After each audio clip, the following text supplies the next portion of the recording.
अस्सलाम वालेकुम बेटे, कैसे हैं आप? ठीक हैं? आवाज़ आ रही है? बताएं भाई, आवाज़ आ रही है आपको?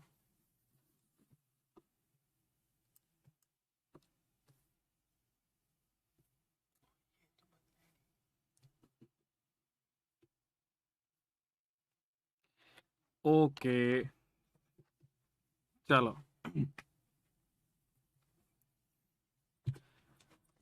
प्लाज्मा मेम्ब्रेन हम लोगों ने कल पढ़ा था। ठीक है, ये उसका कुछ रिवीजन रिव्यू है हमारे पास। ठीक है,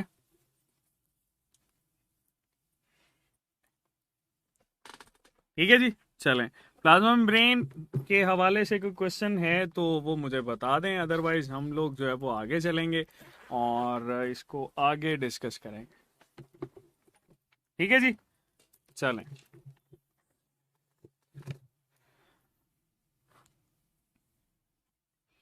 लेक्चर हैंडआउट्स बेटे, ये आपको सर ही बताएंगे। लेक्चर हैंडआउट्स कब मिलेंगे, कैसे मिलेंगे, ये तो मेथड सर ही बताएंगे आपको। इसके बारे में तो मैं फ़िलहाल कुछ भी नहीं कह सकता। अच्छा जी, चलो स्टार्ट करें। ओके जी, हमारे पास बेटे सेल मेम्ब्रेन के बाद हमारे पास जो नेक्स्ट टॉपिक है जिसको हम लोग डील करते हैं, दैट इज सेल वॉल।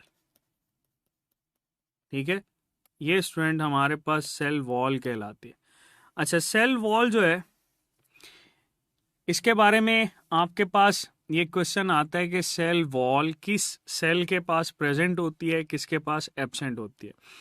तो अगर हम लोग ऑप्शंस बनाएं, यहाँ पे ऑप्शन ए में हम लिख देते हैं एनिमल सेल। ठीक है, ऑप्शन बी में हम लोग लिख देते हैं प्लांट सेल। ऑप्शन सी में बेटे हम लोग लिख देते हैं माइकोप्लाज्मा। और ऑप्शन डी के अंदर लिख देते हैं हम लोग चलो फंजाई सेल।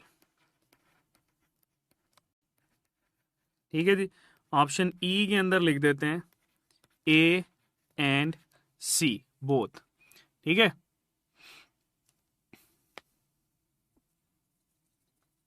अच्छा ये बेटे हमारे पास क्वेश्चन है, तो मैं सवाल पूछता हूँ, साथ साथ आपने जवाब देते जाना है।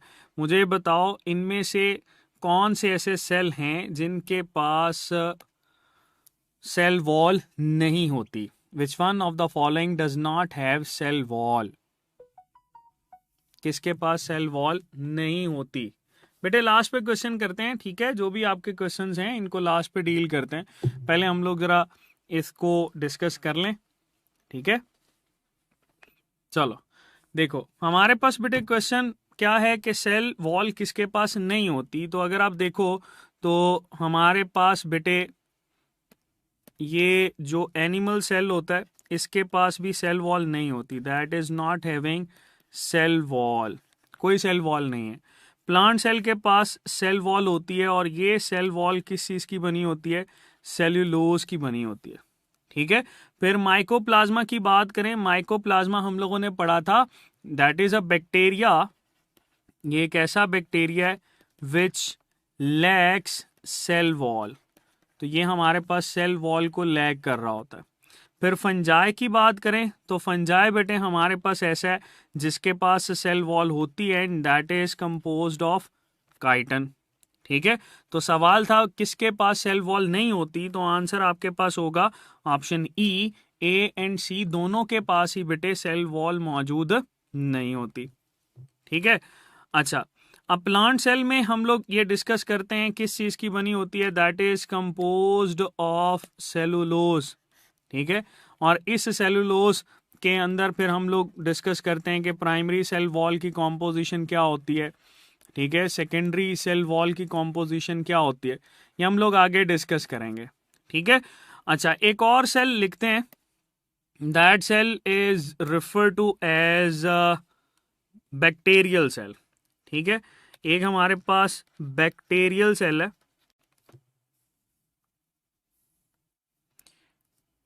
Bacterial cell. तो बैक्टीरियल सेल के अंदर आपको ये जो सेल वॉल नजर आती है that is composed of peptidoglycan. ये स्टूडेंट हमारे पास बनी होती है पेप्टाइडोग्लाइकेन की। पेप्टाइडोग्लाइकेन के साथ हम लोग म्यूरिन भी मेंशन कर रहे होते हैं। या अगर आपके पास ये पूछा जाए कि कंप्लीट सेल वॉल किस चीज की होती है, तो कंप्लीट सेल वॉल आप बताओगे बैक्टीरिया की कंप्लीट सेल वॉल हम मेंशन करते हैं इसको सक्यूलस। ठीक है, तो ये आप लोगों ने कुछ चीजें इसके हवाले से याद रखनी है। कोई भी सेल वॉल बेटे हमारे पास मौजूद होगी ना, तो ये सेल वॉल क्या करती है, दैट सेल वॉल बेसिकली बेटे आपके पास रिजिड स्ट्रक्चर है। रिजिड होने की वजह say that maintain cell shape, ये बेटे सेल की शेप को मेंटेन करती है। ठीक है, साथ ही साथ ये प्रिवेंट करती है ऑस्मोटिक लाइसिस से, that prevent from osmotic lysis. ये स्टूडेंट हमारे पास ऑस्मोटिक लाइसिस से प्रिवेंट कर रही होती है। ठीक है, ऐसे सेल जिनके पास सेल वॉल नहीं होती उनमें ऑस्मोटिक लाइसिस होगी। जैसे बेटे आप लोग देखो एनिमल सेल, तो एनिमल सेल के अंदर अगर सेल वॉल नहीं है बाहर तो दे शो लाइसिस, इनके अंदर लाइसिस होती है, ब्रेकडाउन हो जाता है ऑस्मोटिक बैलेंस डिस्टर्ब होने की वजह से। ठीक है, तो ये हम लोग सेल वॉल का कुछ ना एक स्लाइड सा इंट्रोडक्शन हम लोग डील कर रहे होते हैं जो कि आपके पास पता होना चाहिए इसके हवाले से। चलो आगे चलते हैं। हमारे पास स्टूडेंट एक और चीज जो कि हम, अच्छा जी, रेड यूज ना करें, नहीं करते बेटे, रेड यूज नहीं करते, जिसमें आप इजी हैं हम वही यूज करेंगे, परेशान होने वाली बात नहीं है इसमें। ठीक है, परेशान नहीं होना, आपने ये सोचना है कि आप बेटे यहाँ पे जितनी भी एफर्ट कर रहे हैं, आपके टीचर्स जितनी भी एफर्ट कर रहे हैं, ये आपके लिए है। ठीक है, और इंशाल्लाह आप जो है वो बहुत अच्छे डॉक्टर बनेंगे, अल्लाह पाक आपको कामयाब करे। चलो अच्छा, ये वापस जरा इसमें ऐड कर लो। आपके पास अगर पूछा जाए सेल वॉल कौन सिक्रीट करता है, तो याद करो हम लोगों ने पढ़ा था प्रोटोप्लास्ट जो है उसकी सिक्रीशन ये सेल वॉल होती है। ओके, चलो वापस आ जाओ। हमारे पास बेटे सेल वॉल एक ना रिजिड स्ट्रक्चर है, लेकिन साथ ही साथ ये एक अच्छा खासा जो है वो हमें शो करवाता है कि भाई ये जो है, ये देखो हम लोग ये एक सेल बनाते हैं। ठीक है, that is a plant cell. एक और प्लांट सेल बना लेते हैं,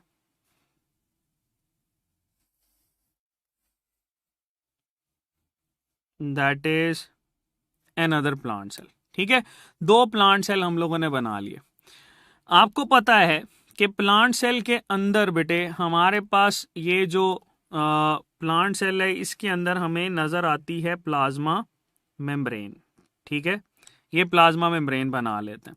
तो देखो आपसे अगर पूछा जाए कि दो सेल्स के दरमियान में, दो प्लांट सेल्स के दरमियान में कौन सी चीज मौजूद होती है, तो बेटे आपने बताना है दो प्लांट सेल के दरमियान में हमें नजर आती है मिडल लैमेला। ये जो सेंटर में हम लोग बना रहे हैं ना, that is refer to as middle lamella. ये जो मिडल लैमेला होता है बेटे, that middle lamella is a cementing material. इसको हम लोग सीमेंटिंग मटेरियल बोलते हैं। ये कनेक्ट करके रखता है। ठीक है, ये सीमेंटिंग मटेरियल है बेटे, कनेक्ट करके रखता है दो सेल्स को, प्लांट सेल को। और अगर आपसे ये पूछा जाए इसकी कॉम्पोजिशन क्या होती है, तो बेटे ये कैल्शियम और मैग्नीशियम सॉल्ट से मिलकर बना होता है। इसमें कैल्शियम मैग्नीशियम सॉल्ट्स होते हैं, साथ ही साथ पेक्टेट शामिल होता है जो कि बेटे इसमें मौजूद होगा और आपके पास अटैचमेंट करवा रहा होता है।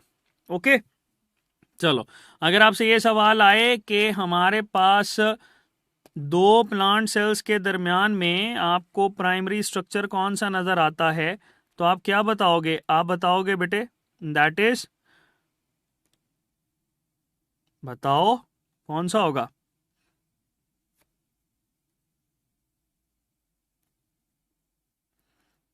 बताओ भाई, मिडल लैमेला। ठीक है, तो चलो हम यहां पर क्या करते हैं, लेबलिंग स्टार्ट करते हैं। हमारे पास बेटे ये जो येलो कलर की हम लोगों ने बनाई है, that is suppose cell membrane. ये हमारे पास आ गई सेल मेम्ब्रेन। तो सेल मेम्ब्रेन से ही ये सिक्रीट होती है सेल वॉल। तो चलो हम इसको कह देते हैं that is primary cell wall.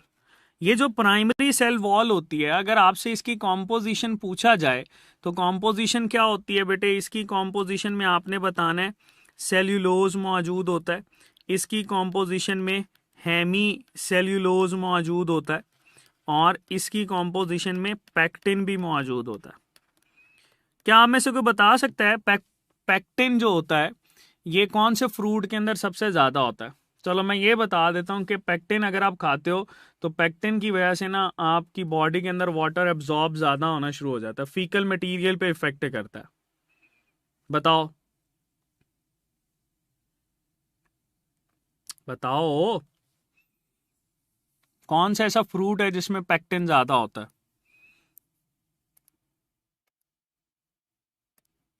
बनाना।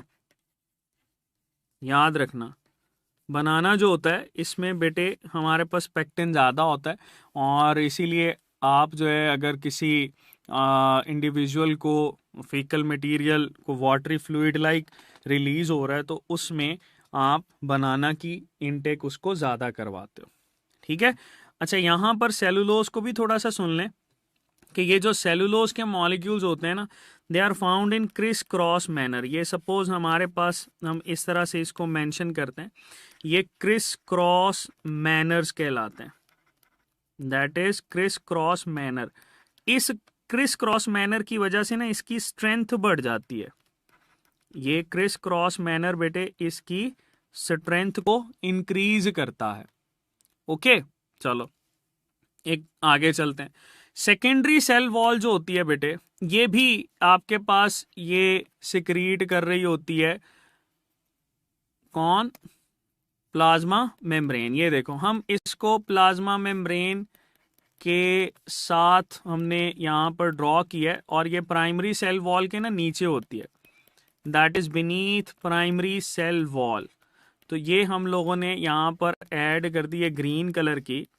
ये ग्रीन कलर की जो है इसको हम लोग लेबल कर रहे हैं एज सेकेंडरी सेल वॉल। और ये सेकेंडरी सेल वॉल जो है बेटे, इसकी कॉम्पोजिशन क्या होती है? इसकी कॉम्पोजिशन में आपको सिलिका नजर आता है, इसकी कॉम्पोजिशन में बेटे आपको वैक्सीज नजर आते हैं, कुछ सॉल्ट्स नजर आते हैं, और इसकी कॉम्पोजिशन में सबसे इंपॉर्टेंट लिग्निन नजर आता है। तो अगर कहीं पर लिग्निफाइड सेल आपको नजर आएगा ना, अगर वो कहता है कि लिग्निफाइड सेल है, तो बेटे वो सेकेंडरी सेल वॉल कंटेन कर रहा होता है। ठीक है बेटे, आपके नेटवर्क का इशू है, अगर कोई लैग कर रही है यहाँ पे तो नेटवर्क बेटे मैंने चेक किया है, दैट इज ओके। ठीक है। अच्छा, अब सवाल ये है कि ये जो हमारे पास प्राइमरी सेल वॉल है ये कौन से सेल्स में नजर आएगी? हमेशा हम मेंशन करते हैं लिविंग सेल्स के अंदर ये प्राइमरी सेल वॉल नजर आती है, और लिविंग सेल्स में आप बेटे मेंशन कर रहे होते हो पैरेनकाइमा सेल्स। पैरेनकाइमा सेल्स हैं ये लिविंग सेल्स की कैटेगरी के अंदर आते हैं। सेकेंडरी सेल वॉल हमें नजर आती है नॉन लिविंग सेल्स के अंदर, या हम इनको डेड सेल भी कंसीडर करते हैं, और इनमें बेटे हमारे पास आ जाता है sclerenchyma cells. There are sclerenchyma cells, और ये sclerenchyma cells secondary cell wall contain करते हैं, और सेकेंडरी सेल वॉल जिसमें भी होगी वो आपके पास नॉन लिविंग है। अच्छा, इसकी एक और एग्जांपल हम लोग यहां पर मेंशन कर लेते हैं। एक आते हैं sieve tube cells. Sieve tube cells, sieve tube cells के अंदर भी बेटे आपको सेकेंडरी सेल वॉल नजर आती है। ठीक है, जिसकी वजह से ये आपके पास बेटे अपटेक या सिंपल ट्रांसपोर्टेशन के लिए रिस्पॉन्सिबल होता है। ओके, चलो ये बेटे हमारे पास प्राइमरी सेल वॉल और सेकेंडरी सेल वॉल को हम लोग डील करते हैं, जिसमें आपके पास एक और बड़ी इंपॉर्टेंट चीज के अगर थिकनेस की बात करें ना, तो ये सेकेंडरी सेल वॉल की थिकनेस ज्यादा होती है। सेकेंडरी सेल वॉल की थिकनेस हमारे पास ज्यादा होती है as compare to primary cell wall. अच्छा, प्रोटोप्लास्ट और प्रोटोप्लाज्म जो है बेटे, इसको मेंशन कर लेते हैं। देखो, अगर हमारे पास एनिमल सेल हो ना, एनिमल सेल, और इस एनिमल सेल से आप रिमूव कर दो प्लाज्मा मेम्ब्रेन, एनिमल सेल से क्या रिमूव किया है? प्लाज्मा मेम्ब्रेन, तो बाकी रिमेनिंग पार्ट हमारे पास आ जाएगा protoplasm, that is also refer to as living portion. लेकिन अगर आपके पास प्लांट सेल है या फंगल सेल है और उसमें से आप रिमूव कर दो सेल वॉल, सबसे आउटर लेयर रिमूव कर दो, तो बाकी जो हिस्सा हमारे पास बचेगा बेटे, उसको प्रोटोप्लास्ट बोलते हैं। इसीलिए हम लोगों ने यहाँ पर प्रोटोप्लास्ट से सिक्रीशन को मेंशन किया था, क्योंकि ये हम लोग प्लांट सेल को डील कर रहे हैं। ओके,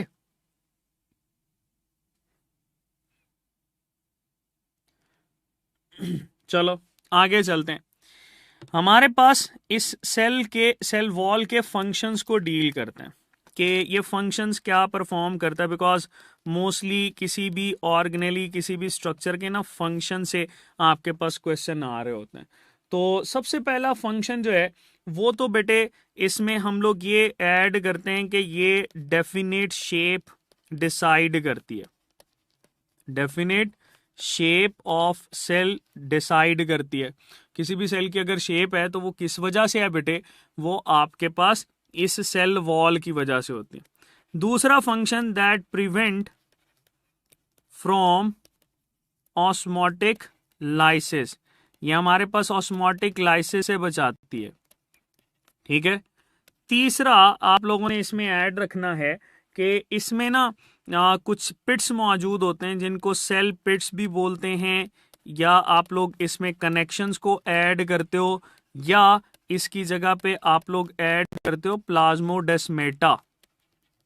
ठीक है, प्लाज्मोडेस्मेटा, ये कनेक्शंस होते हैं जो कि फ्रीली परमिएबल कर रहे होते हैं इस मेम्ब्रेन को। तो ये बात याद रखना, इन्हीं की वजह से मेम्ब्रेन हमारे पास क्या होती है? फ्रीली परमिएबल होती है बेटे। ठीक है। और ये जो प्लाज्मोडेस्मेटा हैं या कनेक्शंस होते हैं, ये कौन सी ट्रांसपोर्टेशन करवाते हैं? ये भी सुन लो, ये हमारे पास एपोप्लास्टिक पाथवे के लिए रिस्पॉन्सिबल है। एपोप्लास्टिक पाथवे के लिए बेटे रिस्पॉन्सिबल होते हैं, एपोप्लास्टिक पाथवे ये करवा रहे होते हैं। ओके, बात समझ में आई? अच्छा, फिर समटाइम ये पूछा जाता है कि क्या ये एक्ट करता है बैरियर? ठीक है, क्या ये एज अ बैरियर एक्ट करता है? तो बैरियर ऑस्मोटिक लाइसिस के लिए तो है, लेकिन किसी भी मटेरियल के लिए नहीं होता। इसीलिए तो ये आपके पास बेटे फ्रीली परमिएबिलिटी शो कर रहा होता है, हर चीज को आजादाना इसके अंदर से गुजार रहा होता है। ठीक है, ओके। तो ये बेटे हम लोग इसके फंक्शंस को डील करते हैं। इसमें एपोप्लास्टिक पाथवे वाला इंपॉर्टेंट है, इसको आप लोगों ने याद रखना। तो ये बेटे सेल वॉल के अंदर ये कुछ चीजें थी जो कि हम लोग ऐड कर रहे होते हैं, जिसमें से क्वेश्चन बनते हैं। सो आई होप ये आप लोग क्लियर कर लोगे। अच्छा जी, एपोप्लास्टिक पाथवे क्या है बेटे? ये देखो, हम यहां पर इस मेम्ब्रेन की बात करते हैं। सपोज हमारे पास ना ये कनेक्शंस हम बनाते हैं। ठीक है, दीज आर कनेक्शंस, और इन कनेक्शंस को हम ना ये वाइट कलर से जोड़ देते हैं। ठीक है, अब पानी जो है, सपोज ये वाटर मॉलिक्यूल यहाँ से मूव करते हैं और यहाँ से फिर इस सेल के अंदर आते हैं, तो cell wall to cell wall जो मूवमेंट होती है ये एपोप्लास्टिक पाथवे के थ्रू होती है। हाँ, अगर इसके अंदर वो कहे कि वैक्यूल शामिल होता है, तो वैक्यूल के थ्रू जो ट्रांसपोर्टेशन होती है ना, उसको वैक्यूलर पाथवे बोलते हैं। That is refer to as vacuolar pathway. अगर आपके पास वो कहे कि प्लाज्मा मेम्ब्रेन शामिल होती है, प्लाज्मा मेम्ब्रेन शामिल होती है इस ट्रांसपोर्टेशन के अंदर, तो इसको बेटे हम लोग सिंपलास्ट पाथवे बोलते हैं। सिंपलास्ट पाथवे, ये ट्रांसपोर्टेशन इन प्लांट्स के अंदर रिस्पॉन्सिबल होता है। ठीक है, तो इसको हम वहां पर भी ज्यादा डिटेल में डिस्कस करेंगे। चलो, ये बेटे हमारे पास सेल वॉल को हम लोग डील करते हैं। सेल वॉल से आगे मूव करते हैं। हमारे पास बेटे कुछ एंडो मेम्ब्रेनस स्ट्रक्चर्स हैं, उनको हम लोग डील करेंगे। तो मुझे ये बताओ कि एंडो मेम्ब्रेनस स्ट्रक्चर्स कौन कौन से होते हैं। दो चीज मैं यहाँ पे लिख रहा हूं। एक के एंडो मेम्ब्रेन्स क्या होती हैं। पहला मेरा सवाल ये है, व्हाट आर एंडो मेम्ब्रेन्स। दूसरा मेरा पॉइंट ये है कि एंडो मेम्ब्रेनस सिस्टम क्या होता है। ये दो चीजें मैं यहां पर पूछ रहा हूं, एंडो मेम्ब्रेनस सिस्टम और एंडो मेम्ब्रेन्स क्या होती हैं। पहले आप मुझे ये बताओ कि एंडो मेम्ब्रेन्स क्या होती हैं। What are endo membranes.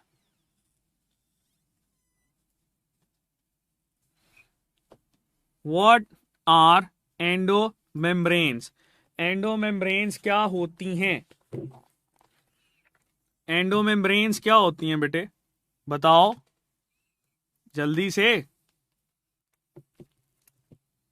अच्छा, एंडो मेम्ब्रेन्स क्या, मुझे चलो हाँ या ना में जवाब देते जाओ। मुझे ये बताओ कि क्या एंडो मेम्ब्रेन के अंदर न्यूक्लियर इन्वेलप आता है।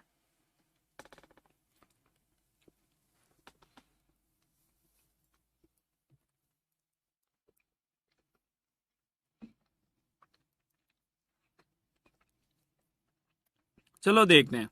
एंडो का मतलब होता है इनसाइड, ठीक है, और मेम्ब्रेन्स अंदर वाली मेम्ब्रेन्स। इसमें बेटे आपके पास न्यूक्लियर इन्वेलप जो है उसकी मेम्ब्रेन्स भी आ जाती हैं, ठीक है।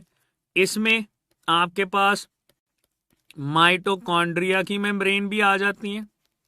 इसमें आपके पास प्लास्टिड्स की मेम्ब्रेन भी आ जाती हैं। इसमें एंडोप्लाज्मिक रेटिकुलम भी आ जाता है। इसमें गोल्जी अपरेटस भी आ जाता है। ये सारी की सारी बेटे हमारे पास एंडो मेम्ब्रेन्स होती हैं।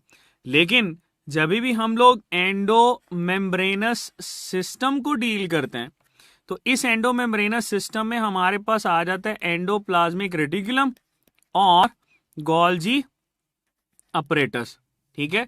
ये दो मेन कंपोनेंट होते हैं। फिर तीसरा इसमें गोल्जी वेसिकल्स भी हम लोग ऐड कर रहे होते हैं, क्योंकि उसकी भी मेम्ब्रेन इसी में से ही डिराइव करती है। लेकिन एंडो मेम्ब्रेनस सिस्टम में जो मेन चीजें हम लोग ऐड करेंगे ना बेटे, वो मेन चीजें कौन सी होती हैं। एंडोप्लाज्मिक रेटिकुलम, गोल्जी अपरेटस और इससे निकलने वाले वेसिकल्स। अच्छा, यहीं पर एक और चीज ऐड करते जाओ बेटे। ये जो एंडो प्लाज्मिक रेटिकुलम होता है ना, ये लार्जेस्ट मेम्ब्रेन होती है, लार्जेस्ट इंटरनल मेम्ब्रेन। अगर आपसे पूछा जाए तो लार्जेस्ट इंटरनल मेम्ब्रेन बेटे आपको एंडोप्लाज्मिक रेटिकुलम नजर आएगा, ठीक है। तो ये बेटे हम लोग इसमें ऐड करते हैं। हम लोग अभी स्टार्ट करने के लिए जा रहे हैं एंडो मेम्ब्रेनस सिस्टम को, ठीक है। ठीक है, एंडो मेम्ब्रेनस सिस्टम हमारे पास क्या है और इसको हम लोग किस तरह से डील करेंगे। इसको देखें, पानी शानी पिए, मैं भी पानी पी लूं, फिर आगे चलते हैं।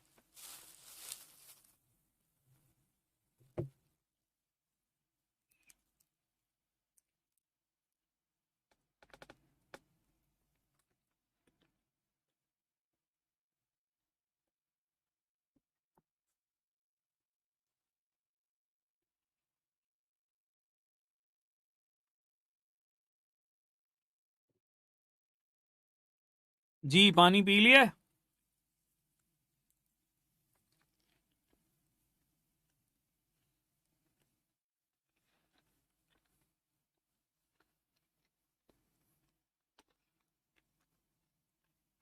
रवीना बेटे, आपका जवाब जो है ना वो मैं लास्ट पे दूंगा। अभी आप इस पे फोकस करो जो हम पढ़ रहे हैं।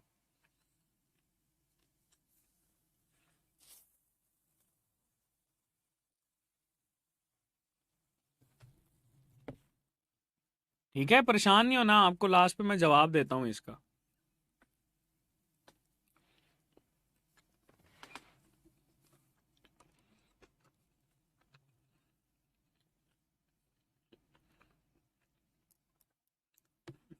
अच्छा, यहां पे हम बनाते हैं एक सेल।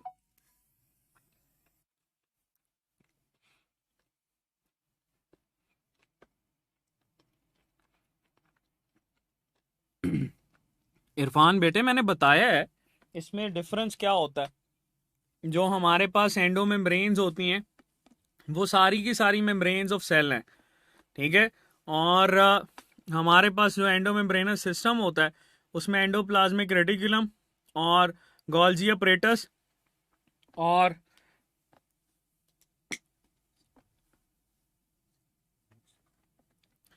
ठीक है वो शामिल होती हैं।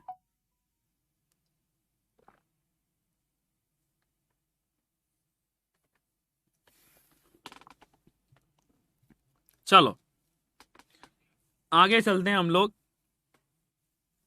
ये बेटे हमारे पास एक एनिमल सेल, इस एनिमल सेल के अंदर लोग बनाते हैं ये न्यूक्लियस, ठीक है। ये जो एंडोप्लाज्मिक रेटिकुलम होता है ये ओरिजिनेट कर रहा होता है इस न्यूक्लियर इन्वेलप से, और बेटे ये रेंज करता है आपके पास इस न्यूक्लियर इन्वेलप से लेकर प्लाज्मा मेम्ब्रेन तक। ये देखो, अगर हम लोग इसकी लिमिट पूछे ना तो न्यूक्लियर इन्वेलप और प्लाज्मा मेम्ब्रेन इन दोनों के दरमियान में ये रेंज करता है। कौन? एंडोप्लाज्मिक रेटिकुलम, ठीक है। ये बात याद रखना, इन दोनों के दरमियान ये रेंज कर रहा होता है, न्यूक्लियर इन्वेलप प्लाज्मा मेम्ब्रेन। अब बेटे आपके पास एक सिंपल सा सवाल आता है, आपने उसका जवाब बताना है मुझे। What is the function of endoplasmic reticulum? Endoplasmic reticulum का फंक्शन क्या होता है बताओ जरा मुझे, जल्दी से बताओ।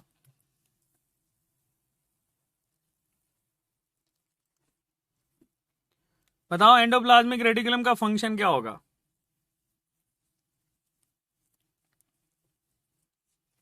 अच्छा, स्टेथोस्कोप कह रहा है कि ब्लैक बोर्ड बहुत अच्छा नजर आ रहा है, थैंक यू बेटे।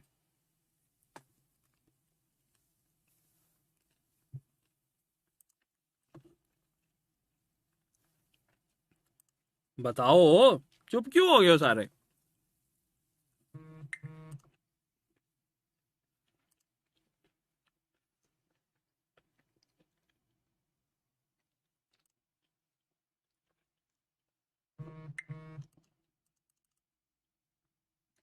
अच्छा, अगर हम स्मूथ एंडोप्लाज्मिक रेटिकुलम की बात करें फिर?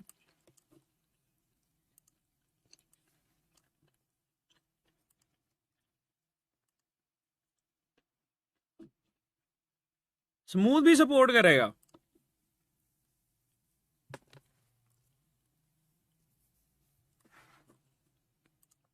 बड़ी बात है।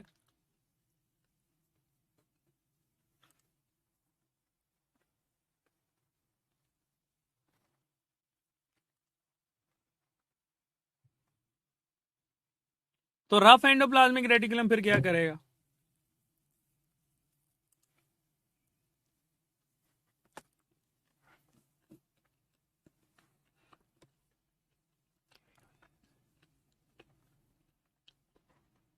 अच्छा मुझे बताओ जरा, आपको स्क्रीन सही नजर आ रही है?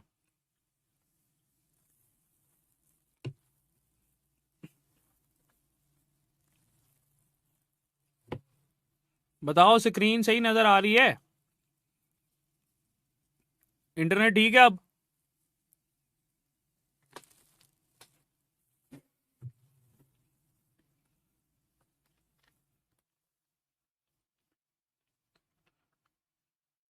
चलें, सही हो गया फिर।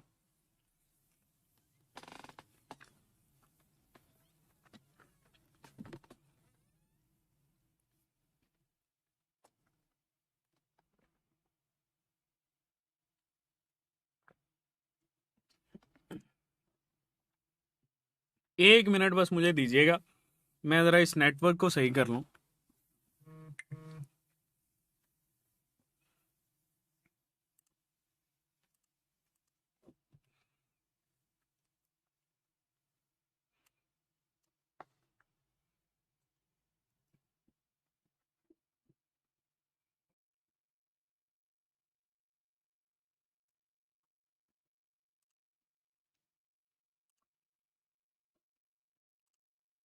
चलो जी, अब हम लोग जरा आते हैं इसकी तरफ। हमारे मामला सही हो गए। तो बिल्कुल बेटे, अगर आपसे ये पूछा जाएगा कि फंक्शन ऑफ एंडोप्लाज्मिक रेटिकुलम क्या है, तो ये देखो, ये हमारे पास काम कर रहा है सपोर्ट। ठीक है, सपोर्ट, सपोर्ट का काम है। और सपोर्ट से आप लोग ये बात भी ऐड करते हो सपोर्ट की वजह से, that mimics the action of cytoskeleton. ठीक है, अगर ये सपोर्ट कर रहा है ना, तो ये साइटोस्केलेटन का एक्शन मिमिक करता है या उसको असिस्ट भी कर रहा होता है। ठीक है, तो ये आप लोगों ने इसके साथ याद रखना है। अब एंडोप्लाज्मिक रेटिकुलम आपके पास बहुत सारे फंक्शंस परफॉर्म करता है जिसको हम लोग डील करते हैं, लेकिन उससे पहले हम क्या करते हैं, इसको जरा डिस्कस कर लेते हैं कि ये मेम्ब्रेन्स आपके पास बेटे, हम एंडोप्लाज्मिक रेटिकुलम को दो हिस्सों के अंदर डिवाइड कर रहे होते हैं। एक आ जाता है स्मूथ एंडोप्लाज्मिक रेटिकुलम और एक हमारे पास आ जाता है रफ एंडोप्लाज्मिक रेटिकुलम। ठीक है जी, इसमें बेटे हम ये कहते हैं कि राइबोसोम्स की प्रेजेंस और एब्सेंस की बेस के ऊपर डिवाइड किया जाता है। रफ एंडोप्लाज्मिक रेटिकुलम के पास होते हैं, स्मूथ के पास नहीं होते। अगर रफ के पास ये मौजूद हैं तो बेटे हम इसको ये कहेंगे कि इसका फिर फंक्शन क्या होगा, प्रोटीन सिंथेसिस करवाना। इसका काम है प्रोटीन सिंथेसिस करवाना। ठीक है, और स्मूथ एंडोप्लाज्मिक रेटिकुलम का काम अगर आपसे पूछा जाए तो आप ये बताओगे कि प्रोटीन सिंथेसिस के अलावा बाकी सारे काम जो है ये स्मूथ एंडोप्लाज्मिक रेटिकुलम करता है। जैसे आपसे पूछा जाए लिपिड मेटाबॉलिज्म, तो बेटे लिपिड मेटाबॉलिज्म ये करवाता है। ठीक है, SCR। फिर आपसे पूछा जाए कार्बोहाइड्रेट मेटाबॉलिज्म या कार्ब्स का मेटाबॉलिज्म, तो बेटे वो भी हमारे पास स्मूथ एंडोप्लाज्मिक रेटिकुलम ही करवाता है। ठीक है, फिर आपसे ये पूछा जाए डिटॉक्सिफिकेशन, तो आप ये बताओगे बिल्कुल डिटॉक्सिफिकेशन करवाना वो भी हमारे पास स्मूथ एंडोप्लाज्मिक रेटिकुलम का ही काम होता है। फिर आप अगर ये कहो कि कैल्शियम आयन स्टोरेज करवाता है, तो बिल्कुल बेटे कैल्शियम आयन स्टोरेज करवाना भी इसी का ही काम है। अगर आपसे ये पूछा जाए कि नर्व इंपल्स ट्रांसमिशन करवाना किसका काम है, तो आप ये बताओगे कि नर्व इंपल्स ट्रांसमिशन जो होती है ये भी हमारे पास स्मूथ एंडोप्लाज्मिक रेटिकुलम ही करवाता है। अब सवाल ये है कि स्मूथ एंडोप्लाज्मिक रेटिकुलम आपको किस सेल में नजर आता है। ठीक है, बिल्कुल बारिश की वजह से हो सकता है कोई मसला हो। स्मूथ एंडोप्लाज्मिक रेटिकुलम की जगह पे बेटे एक टर्म यूज की जाती है सार्कोप्लाज्मिक रेटिकुलम। सार्कोप्लाज्मिक रेटिकुलम, और ये बेटे सार्कोप्लाज्मिक रेटिकुलम हम किसको बोल रहे होते हैं, स्मूथ एंडोप्लाज्मिक रेटिकुलम को ही बोलते हैं। ये सार्कोप्लाज्मिक रेटिकुलम आपको नजर किस में आता है, that is present in muscle cell. ठीक है जी, अच्छा, सेम एज ये जो आपके पास रफ एंडोप्लाज्मिक रेटिकुलम है, इस रफ एंडोप्लाज्मिक रेटिकुलम के लिए भी एक टर्म यूज की जाती है, दैट इज नीजल्स ग्रेन्यूल्स। ठीक है, नीजल्स ग्रेन्यूल्स, नीजल्स ग्रेन्यूल्स हम लोग रफ एंडोप्लाज्मिक रेटिकुलम को बोल रहे होते हैं। ठीक है, अच्छा, एक टर्म हम लोग यूज करते हैं अर्गेस्टोप्लाज्म। मुझे ये बताओ ये क्या होता है, व्हाट इज मेंट बाय अर्गेस्टोप्लाज्म, जल्दी से बताओ।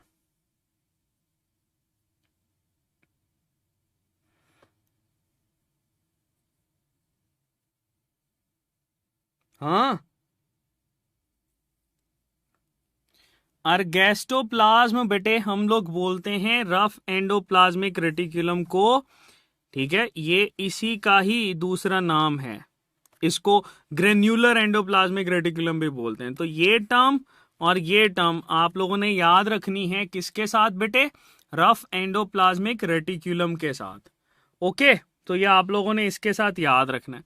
अच्छा, एक और चीज आपसे पूछता है कि स्मूथ एंडोप्लाज्मिक रेटिकुलम ये लिपिड मेटाबॉलिज्म करवाता है। इसके अलावा और कौन कौन सा ऑर्गेनेलीज करवा रहे होते हैं? तो बेटे इसके अलावा हमारे पास एक माइटोकॉन्ड्रिया है, वो भी करवाता है, एससीआर भी करवा रहा है। लेकिन ये मेटाबॉलिज्म जो आप एससीआर के अंदर देखते हो, ये एक्चुअली एनाबॉलिज्म होता है। ठीक है, इसको हम लोग एनाबॉलिज्म बोलते हैं। ठीक है, अगर स्पेसिफिकली पूछा जाए ना, ऑप्शंस दी जाएं, जैसे यहां पे चलो मैं ऑप्शंस बना देता हूं। ऑप्शन ए में वो लिख देता है जी हमारे पास SER, smooth endoplasmic reticulum. Option B में लिख देता है बेटे हमारे पास गोल्जी अपरेटस, बल्कि गोल्जी अपरेटस को छोड़ो, यहां पे हम ऐड करते हैं एक अच्छा वाला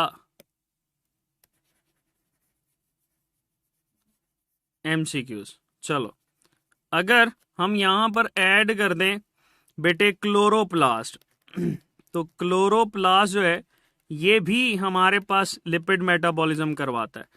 तीसरा माइटोकॉन्ड्रिया, माइटोकॉन्ड्रिया भी लिपिड मेटाबॉलिज्म करवाता है। तो डी ऑप्शन में हम लोग ऑल ऑफ दीज भी मेंशन करते हैं। लेकिन बेटे ये जो हमारे पास स्मूथ एंडोप्लाज्मिक रेटिकुलम होता है, इसका काम लिपिड एनाबॉलिज्म है, ये फॉर्मेशन करवाता है। क्लोरोप्लास्ट जो है ये भी बेटे एनाबॉलिज्म ऑफ लिपिड के साथ एसोसिएटेड है। ठीक है, कार्बोहाइड्रेट के साथ। माइटोकॉन्ड्रिया जो है ये आपके पास कैटाबॉलिज्म के साथ एसोसिएटेड होता है, that is associated with catabolism. तो ये स्टूडेंट्स याद रखना, हमारे पास ये फंक्शन परफॉर्म कर रहे होते हैं। ठीक है, अच्छा फिर आपके पास एक और चीज पूछी जाती है, वापस इसकी तरफ आओ, कि वो कहता है अगर हमारे पास बेटे ये आर की बात करें, आर बहुत ज्यादा है, आर किन सेल्स के अंदर ज्यादा होगा?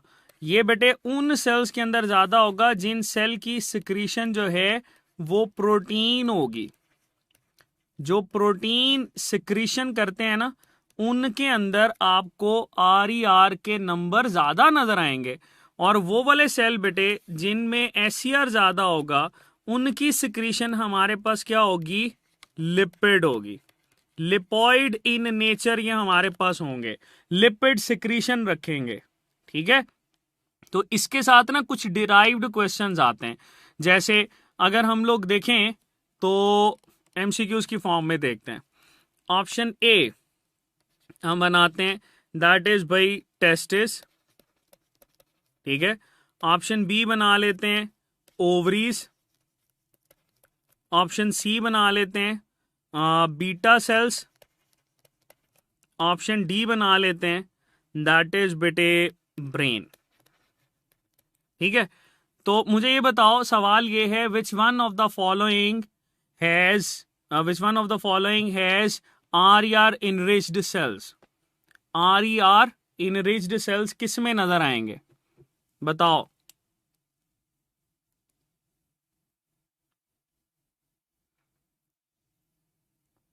आर इनरिच्ड सेल्स किस में बेटे नजर आएंगे?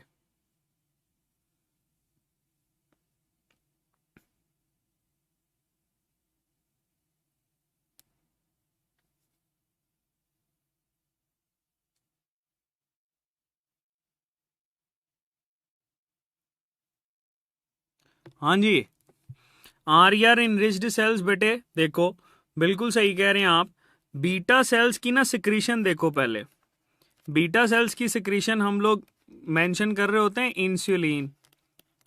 ठीक है, बीटा सेल से इंसुलिन रिलीज होती है, तो इंसुलिन की वजह से हम यहां पर ऐड करते हैं कि आपके पास बेटे इनमें आर जो है वो नंबर में ज्यादा होगा। ठीक है, जबकि टेस्टिस की सिक्रीशन देखो, इनकी सिक्रीशन में आपके पास टेस्टोस्टेरोन आ जाता है जो कि लिपॉइड इन नेचर है, और अगर लिपिड है तो लिपिड में क्या ज्यादा? एससीआर। सेम एज ओवरी की बात करो तो इसमें बेटे वो एस्ट्रोजन की बात करते हैं, और ये और एस्ट्रोजन जो होता है इसमें भी एससीआर ज्यादा। ठीक है, ब्रेन की बात करो तो इसमें भी लिपिड हम लोग ऐड करते हैं। ठीक है, तो इसमें भी क्या ज्यादा? एससीआर ज्यादा होगा।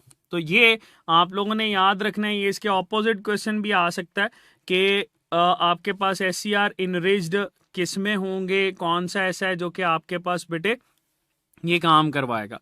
अच्छा, एक एक वापस चीज जरा ऊपर की तरफ चलते हैं, एक चीज थोड़ी सी रिकॉल करते हैं। डिटॉक्सिफिकेशन जो है ना, ये हम लोगों ने पढ़ी तो है, लेकिन अगर आपसे ये पूछा जाए कि डिटॉक्सिफिकेशन एक्चुअली कहां पर कर रहा होता है, तो लीवर एक ऐसा ऑर्गन है जहां पर डिटॉक्सिफिकेशन होती है। उन लीवर के सेल्स के अंदर बेटे SCR ज्यादा होगा, उसके सेल्स के अंदर बेटे आपको SCR के साथ साथ माइटोकॉन्ड्रिया भी ज्यादा नजर आएगा। ठीक है, ओके। तो ये बात बेटे आप लोगों ने याद रखनी है। ओके हो गया, चलो जी। अच्छा, अब आगे चलते हैं कि हमारे पास एंडोप्लाज्मिक रेटिकुलम जो है, ये हम लोगों ने डिस्कस किया कि एंडोप्लाज्मिक रेटिकुलम सपोर्ट करता है। इसकी दो टाइप्स हमने देखी, SCR होता है और RER होता है। अच्छा, अब अगर आपसे ये पूछा जाए कि एंडोप्लाज्मिक रेटिकुलम किस किस सेल के अंदर एब्सेंट होता है, तो बेटे आपने बताना है दैट इज एब्सेंट इन, सबसे पहले प्रोकैरियोटिक सेल। जो प्रोकैरियोटिक सेल होता है ना, उसमें एब्सेंट होता है। फिर आपने बताना है एग सेल, इसमें भी आपके पास एब्सेंट होता है, एग सेल के अंदर। फिर बेटे RBC, उसके अंदर भी एब्सेंट होता है। फिर कुछ एम्ब्रियोनिक सेल्स होते हैं, उनके अंदर भी बेटे ये एब्सेंट होता है।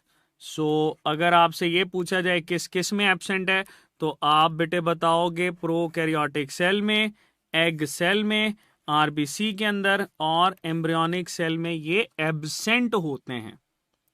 ओके, चलो, ये बेटे हमारे पास था एंडोप्लाज्मिक रेटिकुलम। ठीक है, अच्छा, एक इसमें एक्स्ट्रा पॉइंट ऐड करते जाओ, ये बस आपकी इंफॉर्मेशन के लिए है, आपके सिलेबस के साथ एसोसिएटेड नहीं है, लेकिन ये याद रखना कि ये एंडोप्लाज्मिक रेटिकुलम जो होता है ना, ये न्यूक्लियर मेम्ब्रेन बनाता है। ठीक है, that is involve in nuclear membrane during division के दौरान नई जो न्यूक्लियर मेम्ब्रेन होती है वो बनाना किसका काम है, एंडोप्लाज्मिक रेटिक्यूलम का काम होता है। ये बस आपके लिए एक एक्स्ट्रा पॉइंट था, इसको ऐड कर लो। ठीक है, बाकी दैट इज कोई इतना ज्यादा मुश्किल नहीं है।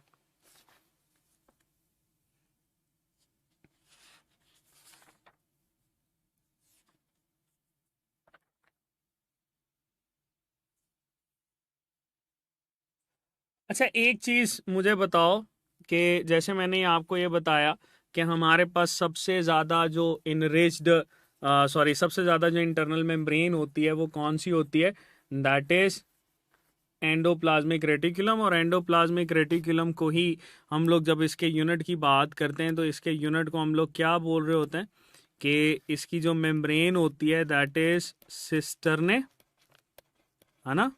यही सिस्टर्ने हमारे पास इंपॉर्टेंट है बिकॉज समटाइम्स सिस्टर्ने और क्रिस्टे के हवाले से पूछा जाता है। ठीक है, चलो वापस ऊपर चलते हैं, कुछ और सवाल डिस्कस करते हैं। बच्चे कह रहे हैं जी और सवाल को डिस्कस करें, तो यहाँ पर लिख ही लेते हैं RER और SCR। चलो अब बताते जाओ, सवाल डिस्कस करने हैं ना, मुझे बताते जाओ। बताओ इन दोनों में से ज्यादा स्टेबल कौन सा होगा, SCR ज्यादा स्टेबल होगा या RER ज्यादा स्टेबल होगा। ठीक है, अगर मैं स्टेबिलिटी की बात करता हूं तो इनमें से बेटे ज्यादा स्टेबल कौन होगा, बताओ। बिल्कुल बेटे, RER की स्टेबिलिटी क्या होती है, ज्यादा, SCR की स्टेबिलिटी क्या होती है, कम। उसकी वजह क्या है, क्योंकि SCR से ही आपके पास गोल्जी अपरेटस बनता है, तो ये कॉन्टिन्यूसली डिप्लीट कर रही होती है। ठीक है, ओके। तो आप इसमें बता सकते हो कि इसका काम क्या है, इसमें ट्रांसलेशन किसके अंदर होती है। चूंकि प्रोटीन सिंथेसिस की बात करते हैं, RER का काम प्रोटीन सिंथेसिस है, तो प्रोटीन सिंथेसिस एक्चुअली हमारे पास क्या कहलाती है? ट्रांसलेशन। इसी को ही बेटे हम लोग रेफर कर रहे होते हैं एज ट्रांसलेशन। तो अगर आपसे पूछा जाए आर और एस में से ट्रांसलेशन किस पे होती है, तो आप ये बताओगे आर के ऊपर हो रही होती है। ठीक है। अच्छा, फिर अगर आपसे इसका सीक्वेंस पूछा जाए कि बताओ इसका सीक्वेंस क्या होता है, किस किस सीक्वेंस से ओरिजिनेट करते हैं, तो आप बताओगे बेटे न्यूक्लियर इनवेलप। ठीक है। इस न्यूक्लियर इनवेलप से पहले बनता है RER, रफ एंडोप्लाज्मिक रेटिकुलम। फिर इससे बनता है SER। फिर इससे बन रहा होता है बेटे गोल्जी अपरेटस। ये इसका सीक्वेंस है। तो अगर आपसे ये पूछा जाए कि इनमें से पहले कौन बनता है, तो आप बताओगे RER बनता है, फिर SER बनता है, फिर गोल्जी अपरेटस बन रहा होता है। ठीक है बेटे। तो ये हमारे पास कुछ चीजें हैं जो कि इसके साथ आप ऐड कर सकते हो। दूसरा ये भी बात याद रखना कि RER जो है ना, जो प्रोटीन्स बनाता है, मतलब इसमें जो प्रोटीन सिंथेसिस होती है, मैंने अभी बताया था कि इन प्रोटीन्स ने एक्सपोर्ट होना होता है। तो ये एक्सपोर्टेड प्रोटीन्स बनाता है, ऐसी प्रोटीन जिन्होंने सेल से बाहर निकल जाना है। जैसे हम यहाँ पर ऐड करते हैं, तो हमारे पास कुछ प्रोटीन्स होती हैं जैसे इम्यूनोग्लोबुलिन्स। तो इम्यूनोग्लोबुलिन्स जो है बेटा, इन्होंने बाहर जाना होता है सेल से, तो ये भी आपके पास एक्सपोर्टेड प्रोटीन्स हैं। फिर हम लोग यहाँ पर ऐड करते हैं थायराइड स्टिमुलेटिंग हार्मोन TSH। देखो इसने ब्लड में जाना होता है। ठीक है। फिर हम लोग यहाँ पर ऐड कर सकते हैं इंटरफिरॉन्स। इंटरफिरॉन्स जो हैं, ये भी आपके पास ऐसी प्रोटीन्स हैं जिन्होंने सेल से बाहर जाना होता है। तो वो वाली प्रोटीन्स जो कि एक्सपोर्ट होना है जिन्होंने, वो बेटे हमेशा RER से ही प्रोसेस होंगी। ठीक है। वो हमेशा किससे प्रोसेस होंगी? RER से प्रोसेस होकर ही बेटे आगे चलेंगी। तो ये हमारे पास एंडोप्लाज्मिक रेटिकुलम की कुछ चीज़ें हम लोग डिस्कस करते हैं जो कि कुछ इम्पॉर्टेंट थी, जिनको हम लोगों ने डील किया। इससे आगे हम लोग चलते हैं नेक्स्ट ऑर्गेनेली की तरफ। ठीक है। तो कोशिश करेंगे कि आज हम कुछ ज़्यादा ऑर्गेनेली डिस्कस कर लें। चलो गोल्जी अपरेटस को करें, क्योंकि वो इसके साथ ही एसोसिएटेड है, तो हम गोल्जी अपरेटस को डील करते हैं। गोल्जी अपरेटस, मुझे ये बताओ कि गोल्जी अपरेटस को डिस्कवर किसने किया था? Golgi apparatus was discovered by dash. तो क्या आंसर लगाओगे? गोल्जी अपरेटस को भाई किसने डिस्कवर किया था? गोल्जी अपरेटस को डिस्कवर किया था कैमिलो गोल्जी ने। ठीक है।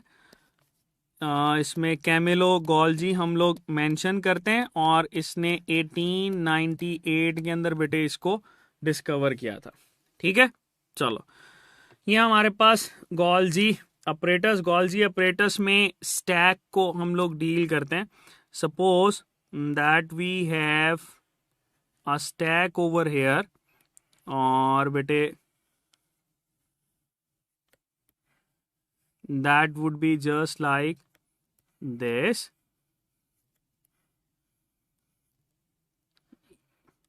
ठीक है। ये हम लोग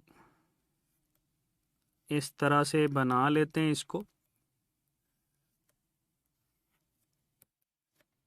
दैट इज गोल्जी।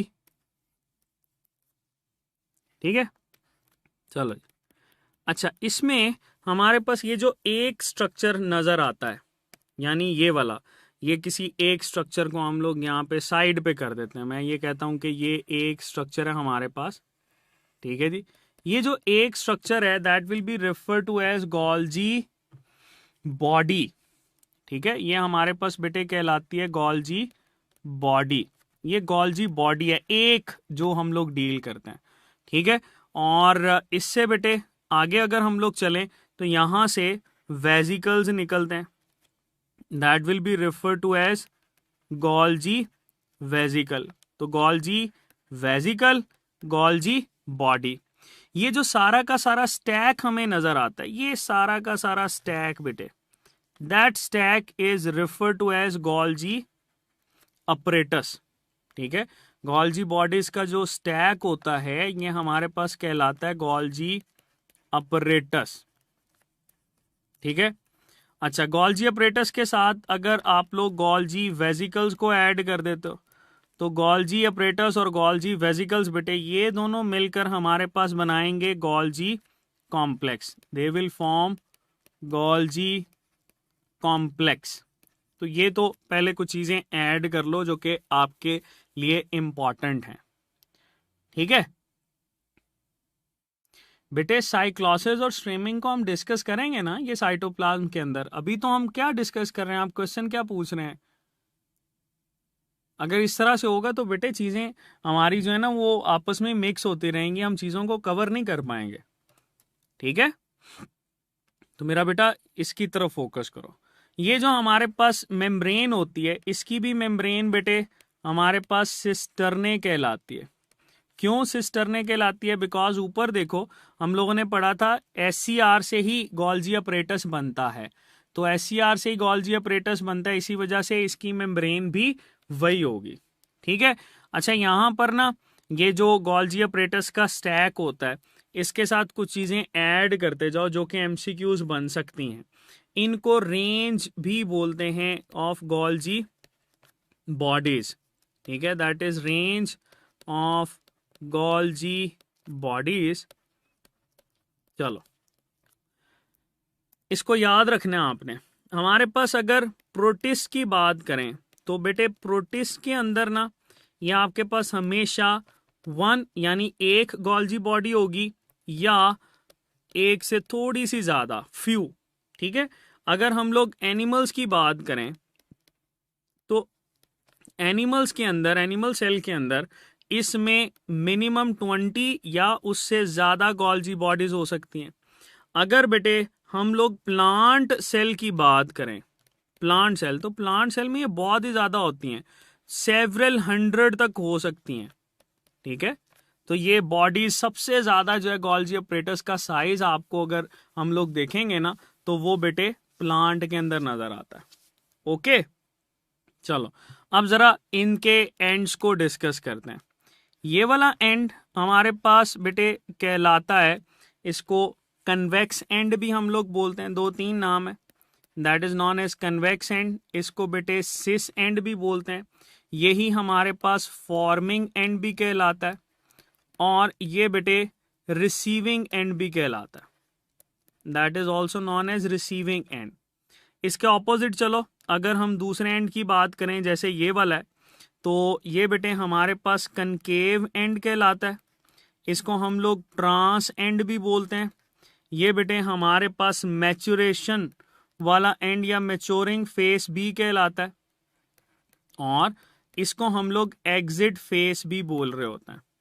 ठीक है, तो ये याद रखना, कोई भी चीज आपके पास एंटर होगी कन्वेक्स एंड से और एग्जिट होगी आपके पास बेटे कनकेव एंड से, ये बात याद रखना।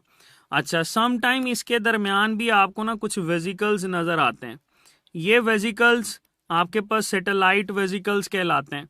ठीक है, जो कि इन बॉडीज के दरमियान में होते हैं, उनको सैटेलाइट वेजिकल्स या ट्रांसपोर्ट वेजिकल्स भी लेबल करते हैं। तो दैट इज क्वाइट सिंपल, जो कि हम लोग यहाँ पर ऐड कर रहे होते हैं। ओके, चलो अब आगे चलते हैं। हमारे पास इसी में से क्वेश्चन को ऐड करते हैं। आपके पास पूछता है कि ये जो गोल्जी वेजिकल है अगर ये बेटे SER से रिसीव कर रहा है मटेरियल तो इसकी कॉम्पोजिशन में कौन कौन सी चीजें हो सकती हैं? तो बेटे देखो, अगर आपके पास ये रिसीव कर रहा है SCR से तो SCR से रिसीव करने की वजह से हम ये कहेंगे कि ये जो गोल्जी वेजिकल है इसकी सिक्रीशन ज्यादातर लिपॉइड होगी, लिपॉइड सिक्रीशन या लिपॉइड मटेरियल। अगर हम यहां पर मेंशन करें RER तो RER जो होता है बेटा इसकी अगर ये रिसीव कर रहा है तो RER की वजह से इसकी सिक्रीशन जो होगी वो प्रोटीनीशियस या प्रोटीन सिक्रीशन रिलीज करेगा। That will release protein secretion. तो SCR और RER ये दो डिफरेंट चीज़ें बेटे हम लोग डिस्कस करते हैं, ठीक है, जिससे गोल्जी वेसिकल की नेचर जो है ये आपके पास डिसाइड होती है। ये हम लोग यहाँ पर इसके फंक्शन को डील करते हैं। फिर आगे चलते हैं। हमारे पास बेटे इन्हीं वेसिकल्स के साथ ना सम टाइम ऑप्शन में एक टर्म यूज करता है लिपोसोम्स की, ठीक है, ये सम टाइम टर्म यूज करता है लिपोसोम्स की। तो जरा आप इसको भी क्लियर करते जाओ, लिपोसोम्स क्या होते हैं। लिपोसोम्स बेटे सिंथेटिकली फॉर्म्ड होते हैं, they are synthetically formed vesicles, ठीक है, और इनको हम लोग बेटे for the purpose of treatment use करते हैं। डिफरेंट डिसऑर्डर, जैसे आप लोग पढ़ा होगा आप लोगों ने, लंग्स के डिसऑर्डर जो होते हैं हम उसमें इसको यूज कर रहे होते हैं, दैट वाज सिस्टिक फिब्रोसिस, उसमें ये लिपोसोम्स यूज करते हैं। They can be use as a carrier as well, ठीक है। अच्छा, फिर बेटे वापस आ जाओ, जैसे पास्ट पिछले साल की तरह कुछ क्वेश्चंस थे कि गोल्जी अपरेटस को हम लोग बेटे पोस्टमैन ऑफ सेल भी बोलते हैं। Golgi apparatus is also known as postman of cell. तो ये याद रखना, पोस्टमैन ऑफ सेल हमारे पास कौन होता है, दैट इज गोल्जी अपरेटस। चलो अब जरा इसके फंक्शंस को देख लेते हैं कि गोल्जी अपरेटस कौन कौन से फंक्शंस परफॉर्म कर सकता है। चलो इसमें बेटे ये हमारे पास फंक्शन परफॉर्म कर रहा होता है सबसे पहले, दैट इज मॉडिफाइंग, बिल्कुल चीज़ों को मॉडिफाई करना इसका काम है, मॉडिफिकेशन ये करवाता है। फिर बेटे ये हमारे पास काम कर रहा होता है फॉर सॉर्टिंग, डिफरेंट चीज़ों को सॉर्ट आउट करना इसका काम है। फिर बेटे ये हमारे पास काम कर रहा होता है फॉर शिपिंग, इसी वजह से हम इसको पोस्टमैन ऑफ सेल भी बोलते हैं। फिर बेटे ये हमारे पास रिस्पॉन्सिबल होता है फॉर पैकिंग, ठीक है। अच्छा, अब सवाल ये आता है कि इनमें से सबसे इंपॉर्टेंट कौन सा है। ये है बेटे मॉडिफाइंग। मॉडिफाइंग को हम लोग ये भी बोलते हैं glycosylation, that is known as glycosylation. Glycosylation is the most important function of Golgi apparatus, ठीक है। ये बेटे क्या करता है, ग्लाइको का मतलब कार्बोहाइड्रेट, साइलेशन का मतलब ऐड करना। जैसे देखो, अगर ये हमारे पास बेटे लिपिड को रिसीव करता है तो लिपिड के अंदर ये कार्बोहाइड्रेट ऐड करेगा और उसको कन्वर्ट कर देगा ग्लाइकोलिपिड के अंदर, that will be converted into glycolipid. अगर बेटे ये प्रोटीन को रिसीव करता है तो प्रोटीन को रिसीव करके उसमें ऐड करेगा कार्बोहाइड्रेट और ये कन्वर्ट हो जाएगा ग्लाइकोप्रोटीन्स के अंदर। तो ग्लाइकोप्रोटीन्स या ग्लाइकोलिपिड्स बनाना किसका काम है, गोल्जी अपरेटस का, ठीक है। फिर आपसे ये पूछा जाए कि इसमें चूंकि कार्बोहाइड्रेट ऐड हो रहे हैं तो कार्बोहाइड्रेट की वजह से इसको ग्लाइकोसाइलेशन हम लोग बोलते हैं और ये कॉन्जुगेटेड मॉलिक्यूल के लिए ही यूज किया जाता है, ओके। अच्छा, फिर बेटे हम इसके फंक्शंस के अंदर या एक एक्स्ट्रा करेक्टर में ऐड कर देते हैं कि Golgi apparatus is an organelle which produces organelle, ठीक है। ये एक ऐसा ऑर्गेनेली है जो कि और ऑर्गेनेलीज को प्रोड्यूस करता है। इसको हम लोग आगे देखेंगे कौन कौन से ऑर्गेनेलीज। इन ऑर्गेनेलीज में आप देख लो, एक तो लाइसोसोम्स, इसी से ही ओरिजिनेट करते हैं।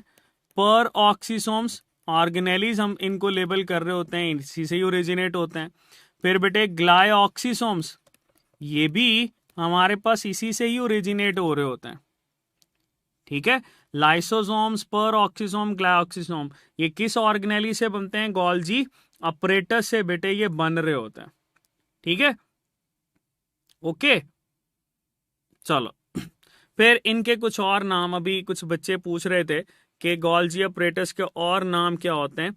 तो बेटे गोल्जी अपरेटस, एक तो मैंने आपको ये बताया कि गोल्जी अपरेटस को हम लोग पोस्टमैन ऑफ सेल बोलते हैं। इसी के साथ साथ आप यहां पर ऐड कर सकते हो that it is also known as canalicular system, canalicular system of cell, ठीक है। या बेटे हम इसको लिपोकॉन्ड्रिया भी बोलते हैं, it is also known as lipochondria, chondria, जैसे माइटोकॉन्ड्रिया ना, सेम एज हम इसके लिए यूज कर रहे होते हैं लिपोकॉन्ड्रिया की term. So that was Golgi apparatus. ये बेटे हमारे पास गोल्जी अपरेटस, इसमें गोल्जी बॉडी, इसमें आपके पास क्या फंक्शन परफॉर्म कर रहा होता है ये हम लोगों ने डिस्कस किया. ठीक है, तो यहां तक अगर बेटे कोई क्वेश्चन है तो आप पूछ सकते हैं.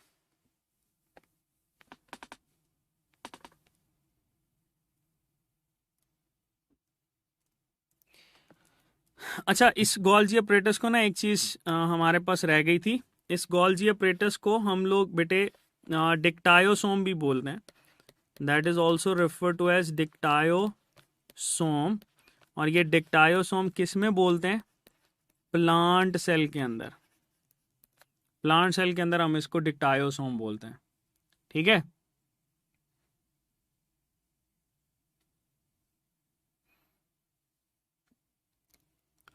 ओके जी. ये बेटे हमारे पास इसमें कुछ चीज़ें थी जो कि आपके लिए इम्पॉर्टेंट हैं.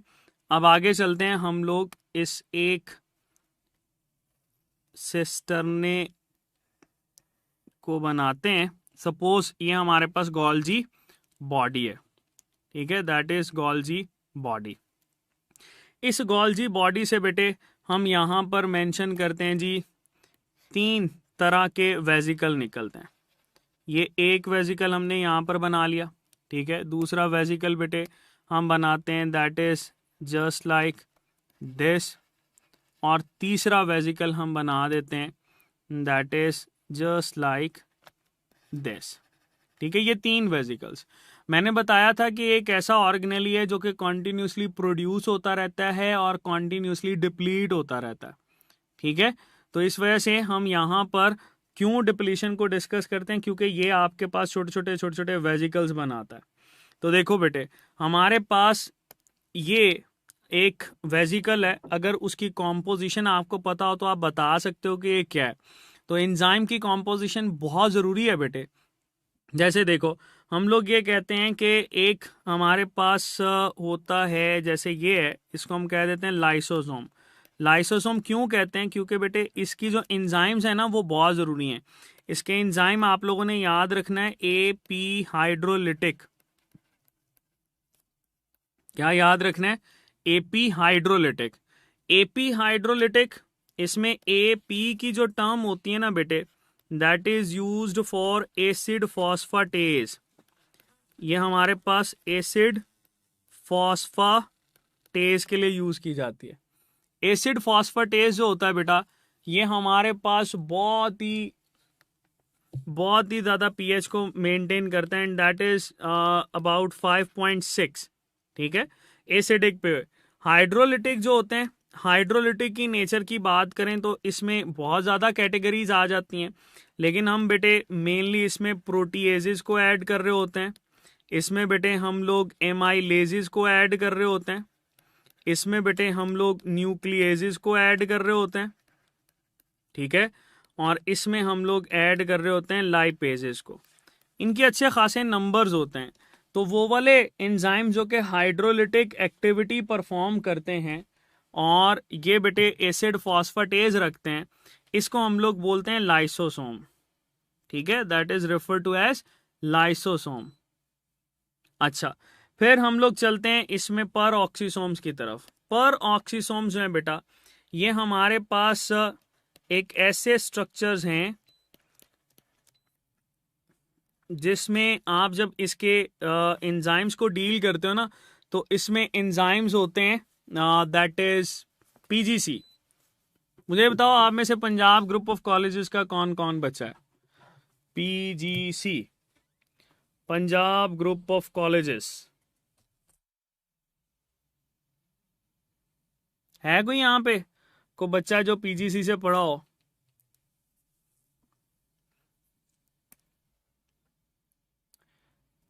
चलें जी, बासित हैं और इकरा हैं, अलीजा हैं, फिर बासित आ गया. बासित कितने हैं? चलें जी, पीजीसी से हम लोग ना इसके एंजाइम्स को याद रखेंगे. पीजीसी, पी फॉर बेटे हम मेंशन करते हैं पर ऑक्सीडेज. इसमें एक एंजाइम होता है जिसको बोलते हैं पर ऑक्सीडेज। जी फॉर बेटे हम बोलते हैं glycolic acid oxidase, that is glycolic acid oxidase, ठीक है। एंड सी फॉर बेटे ये हमारे पास आ जाता है कैटालेज। तो ये आपके पास 3 एंजाइम होते हैं जो कि पर ऑक्सीसोम्स के अंदर मौजूद होते हैं, ठीक है। तो पीजीसी से याद हो जाएंगे, चलो शाबाश। नेक्स्ट बेटे हमारे पास है दैट इज ग्लाइऑक्सीसोम्स। अच्छा, पीएमसी के सिलेबस के अंदर ना ग्लाइऑक्सीसोम्स और पर ऑक्सीसोम्स नहीं है, लेकिन हम यहाँ पर डिस्कस कर रहे हैं जस्ट ताकि आपको आइडिया हो जाए कि इसमें कौन कौन सी चीजें जो हैं वो आपके लिए स्पेसिफिक हैं। देखो, ये जो बेटे ग्लाइऑक्सीसोम्स होते हैं इसमें आप लोगों ने याद रखना है ये गवर्नमेंट कॉलेज से बिलोंग करते हैं। GC, जी फॉर क्या, जी फॉर बेटे आप लिखोगे glycolic acid oxidase, glycolic acid oxidase होता है। एंड सी फॉर बेटे आप इसमें ऐड करोगे कैटालेज। तो ग्लाइकोलिक एसिड ऑक्सीडेज और कैटालेज इसमें पाए जाते हैं, ठीक हो गया। फिर बेटे आपके पास ये चीज पूछी जाती है कि कौन सा ऐसा इसमें स्ट्रक्चर है जो कि सिर्फ और सिर्फ एनिमल सेल के अंदर होता है। तो आप बताओगे कि लाइसोसोम जो होते हैं ना ये सिर्फ और सिर्फ हमें एनिमल सेल के अंदर नजर आते हैं। कौन सा ऐसा स्ट्रक्चर है जो कि सिर्फ और सिर्फ प्लांट सेल के अंदर नजर आता है? तो बेटे आंसर आएगा ग्लाइऑक्सीसोम्स, ये सिर्फ और सिर्फ प्लांट सेल में नजर आता है। फिर सवाल ये आता है कि कौन सा ऐसा ऑर्गेनेली है जो कि एनिमल और प्लांट दोनों में ही मौजूद होता है?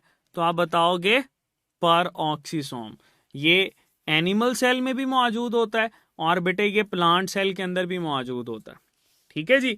तो ये हम लोग बेटे इसमें कुछ डिस्कशन करते हैं। फिर आपके पास अगर ये पूछा जाए इनमें से कौन सा ऐसा स्ट्रक्चर है जो कि टेम्पररी होता है, तो टेम्पररी ऑर्गेनेली जो है या टेम्पररी हम लोग देखें या शॉर्ट टर्म देखें तो वो भी बेटे हम लोग किसको बोलते हैं? ग्लाइऑक्सीसोम को बोल रहे होते हैं, ठीक है।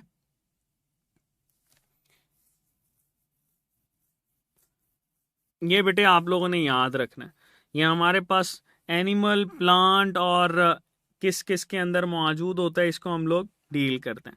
फिर सुसाइडल बैग्स किन को बोलते हैं? तो अगर आपसे ये पूछा जाए कि सुसाइडल बैग्स कौन से हैं, तो बेटे सुसाइडल बैग्स हमारे पास होते हैं ये लाइसोसोम्स। लाइसोसोम्स को सुसाइडल बैग्स बोलते हैं, ठीक है। ये बेटे हमारे पास एक जनरल कंपैरिजन जिसको हम लोग डील कर रहे होते हैं। फिर ये देखो आपके पास ना पर ऑक्सीसोम्स को जरा क्विकली देख लो। पर ऑक्सीसोम एनिमल सेल के अंदर, एनिमल सेल के अंदर इनका काम होता है डिटॉक्सिफिकेशन, ठीक है। एनिमल सेल के अंदर डिटॉक्सिफिकेशन करवाते हैं। अच्छा, प्लांट के अंदर इनका काम होता है फोटो रेस्पायरेशन। प्लांट के अंदर इनका काम क्या है? Photo respiration. अच्छा, ये डिटॉक्सिफिकेशन से याद आया, हमने तो ये भी पढ़ा था कि डिटॉक्सिफिकेशन SCR करवाता है। तो यहां पर ऐड करो बेटे, ये जो डिटॉक्सिफिकेशन होती है ये डिटॉक्सिफिकेशन भी हमारे पास 3 ऑर्गेनेलीज करवाते हैं। पहला SER, दूसरा पर ऑक्सीसोम हम लोगों ने पढ़ा, और तीसरा बेटे हमारे पास डिटॉक्सिफिकेशन के अंदर रिस्पॉन्सिबल होता है माइटोकॉन्ड्रिया, ठीक है। ये तीनों ही हमारे पास बेटे डिटॉक्सिफिकेशन करवा रहे होते हैं, ओके। तो ये आप लोगों ने इसके साथ याद रखना है। आगे चलते हैं। हमारे पास बेटे ये जो ग्लाइऑक्सीसोम होता है ये ग्लूकोनियोजेनेसिस, या आप ये कह लो कि इसका काम होता है कि फैटी एसिड्स को कन्वर्ट करना है कार्बोहाइड्रेट्स के अंदर। फैटी एसिड्स को कन्वर्ट करना है कार्बोहाइड्रेट्स के अंदर, और इस वजह से ये आपके पास उन्हीं सीड्स के अंदर नजर आएगा जिनमें जिनसे आप ऑयल हासिल करते हैं, बिकॉज ग्लाइऑक्सीसोम्स आपके पास सीडलिंग्स के अंदर नजर आता है। सीडलिंग्स में, और उन सीडलिंग्स के अंदर नजर आएगा बेटा जिससे आप ऑयल हासिल करते हो, लाइक पीनट इसके अंदर मौजूद होगा, लाइक बेटे एलमंड इसके अंदर मौजूद होगा, लाइक हमारे पास वॉलनट इसके अंदर मौजूद होगा। ठीक है, तो ये बेटे इनके पास मौजूद होता है। अच्छा, फिर वापस चलते हैं हम लोग इसमें लाइसोसोम्स की तरफ। तो लाइसोसोम सुसाइडल बैग्स हैं, इसको हम लोग डिस्कस करेंगे। ठीक है, कि लाइसोसोम्स क्या फंक्शन परफॉर्म करते हैं और लाइसोसोम से क्या क्या चीज़ें जो हैं वो आपसे पूछी जा सकती हैं, ये हम लोग बेटे इसमें डिस्कस करेंगे। मुझे बताओ अभी तक इसमें कोई मसला है तो आप पूछ सकते हैं, अदरवाइज हम आगे चलेंगे। चलो लाइसोसोम्स की तरफ चलते हैं। लाइसोसोम्स बेटे हमारे पास सुसाइडल बैग्स कहलाते हैं।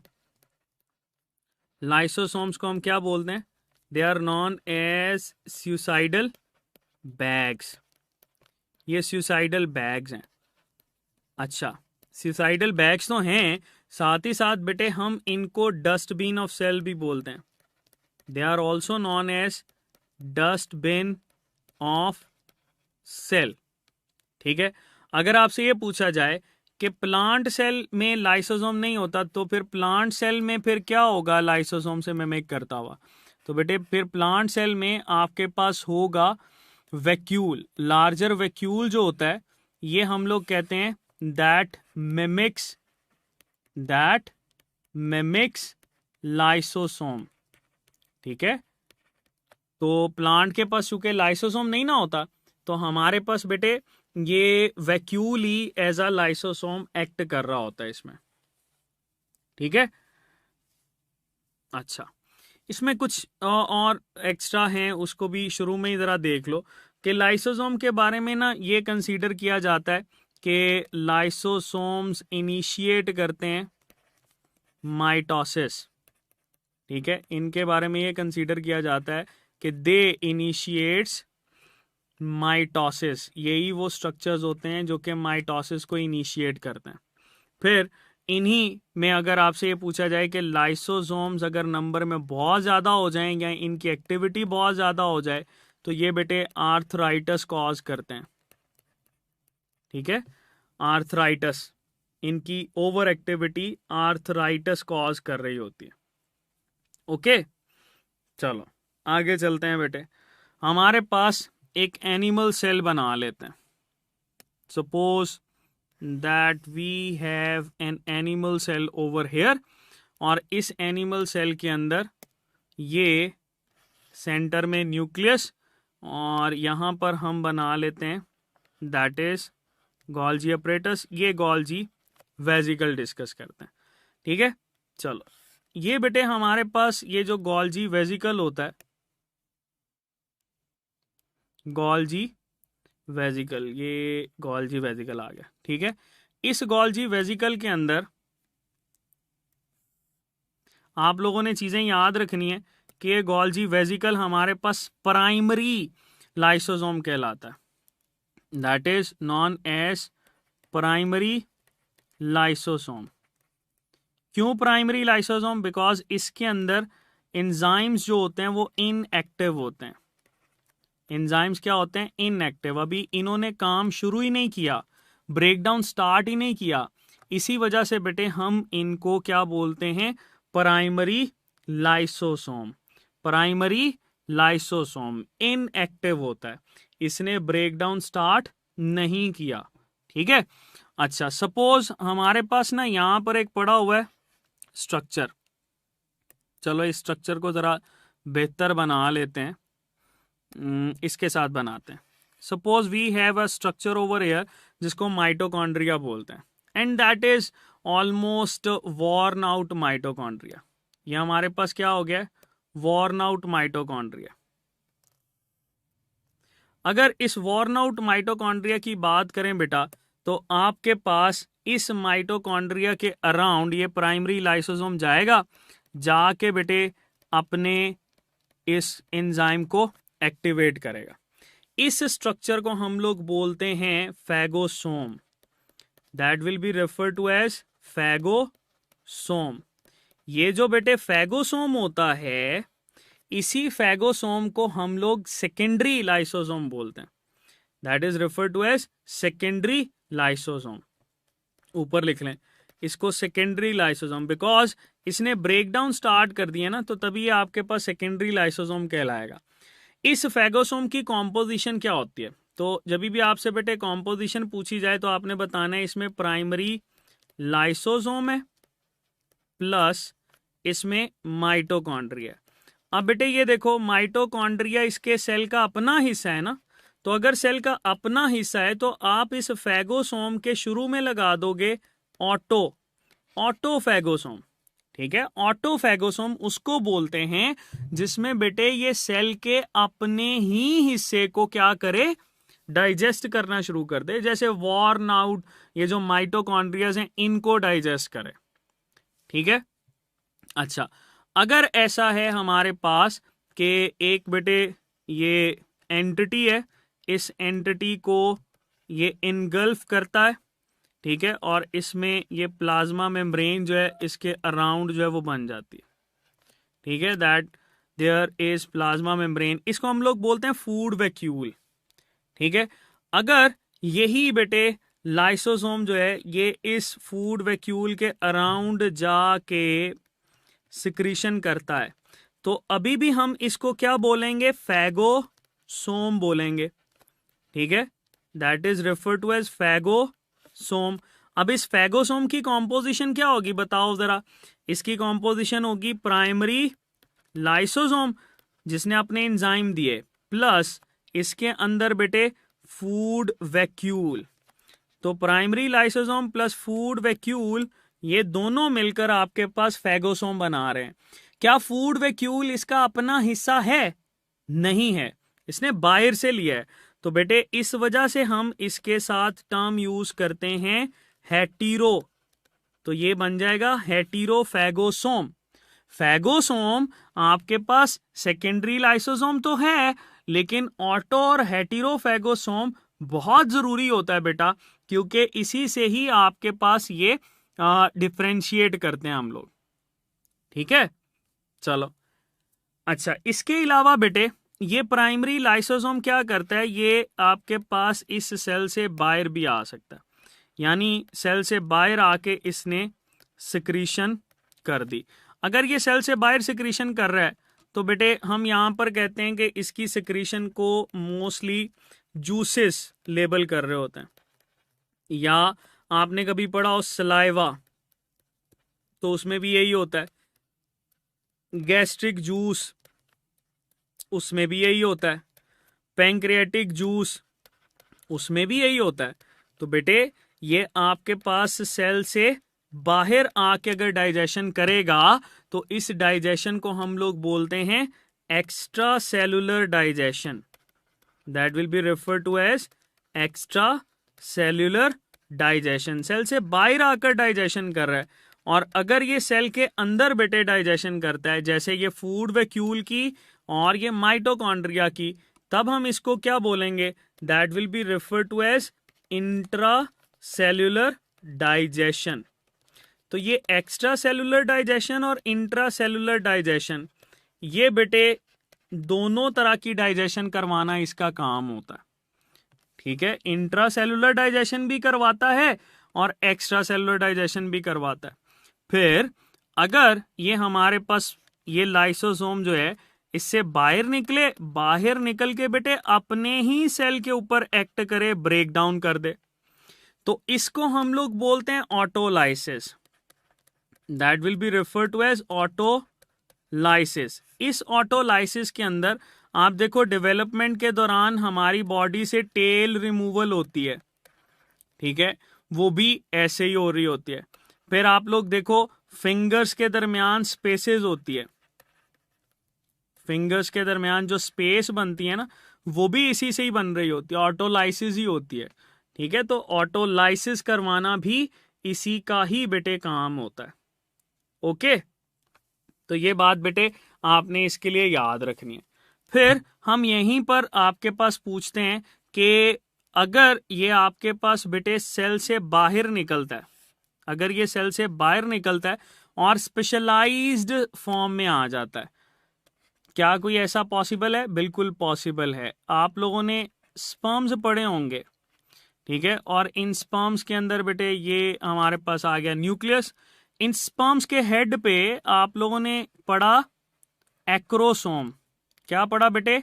एक्रोसोम। ये एक्रोसोम क्या है? That is the specialized lysosome.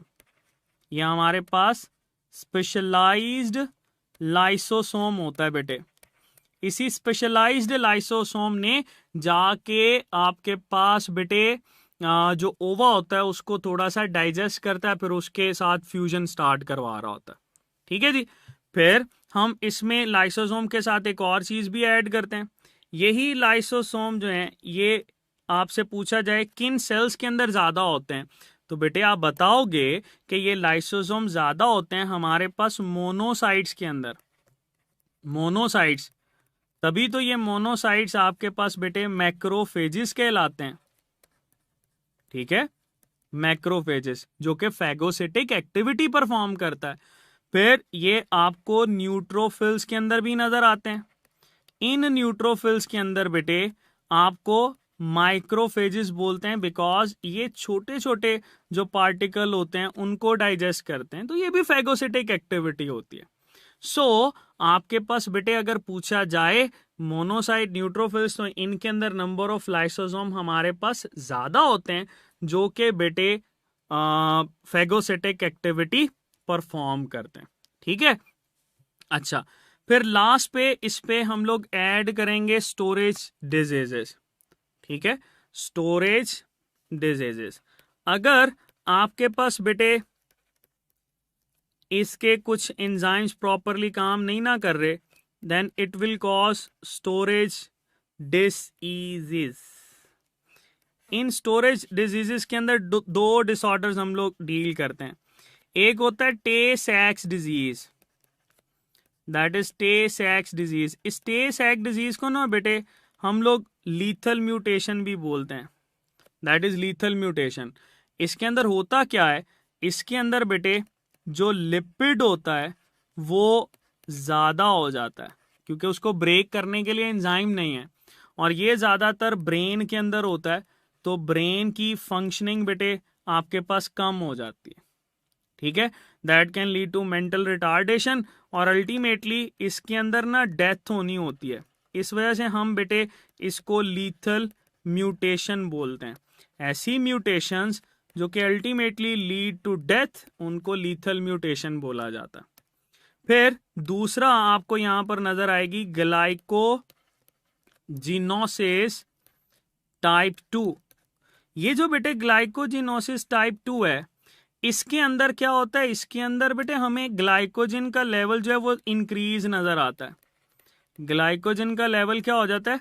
Increase. और अगर ग्लाइकोजन का लेवल इंक्रीज हो गया, ठीक है,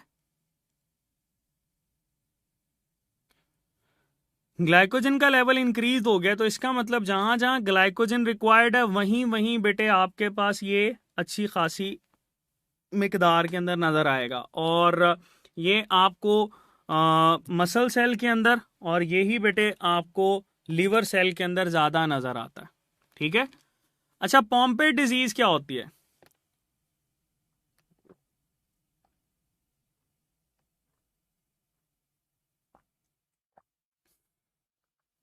बताओ जरा, पॉम्पे डिजीज क्या होती है?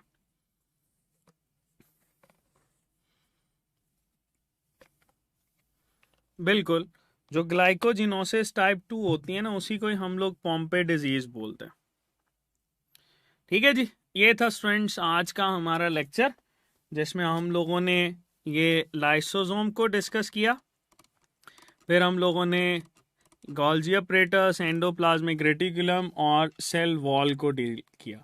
इसमें देख लो, अगर कोई बेटे आपको कोई मसला है, कोई चीज पूछनी है, तो आप पूछ सकते हो, ठीक है। इसमें लाइसोसोम के अंदर फिर टर्शरी क्वाटरनरी लाइसोसोम भी ऐड करते हैं, लेकिन ये याद रखना, टर्शरी लाइसोसोम हम उनको बोलते हैं जो कि रेजिडुअल लाइसोसोम्स कहलाते हैं. They are refer to as residual lysosomes. ठीक है जी, याद रखना.